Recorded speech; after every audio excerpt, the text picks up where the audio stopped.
Фазаны резко по очереди вылетают из своих клеток и какое-то время находятся в полете. Пернатых выпускает лично глава республики, который считает, спустя годы, возможно, здесь будет куда больше фазанов, и эти свободолюбивые птицы больше не будут редкостью. Именно с такой целью региональный Минсельхоз и приобрел фазанов, стремясь расселить их в местах естественного обитания. Эта любопытная операция выполняется с важной миссией – воспроизвести популяцию и сохранить биоразнообразие республики.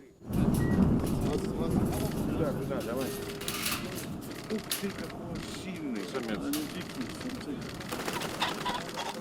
Партия редких для Ингушетии птиц была заказана в соотношении 4 самки на 1 самца. Такой расклад, как считает Минсельхозе, идеален для увеличения популяции фазанов. Место выбрано далеко не случайно. Лесной массив полностью подходит необычным пернатам. Для них здесь созданы условия, о которых фазаны могут только мечтать. Деревья, кустарники, достаточная кормовая база. Птицы даже не нуждаются в дополнительной подкормке. Они смогут самостоятельно обеспечить себя питанием. Мы должны понимать, что флора и фауна, которая у нас в республике, от нее зависит многое.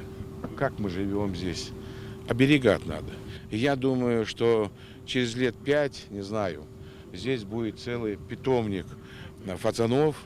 Вот. Я надеюсь, главы районов, городов, сельских поселений будут ухаживать, ну хотя бы создавать им условия.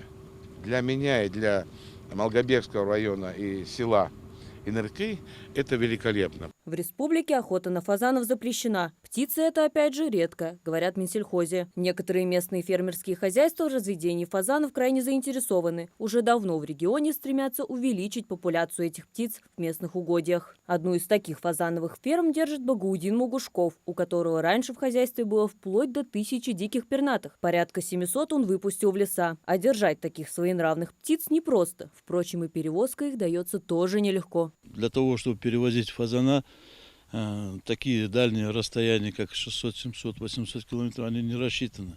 Для этого должна быть специализированная техника, укомплектованная пластмассовыми ящиками, чтобы птица не билась. Это очень дикая птица, она даже не любит то, что ее просто ловят.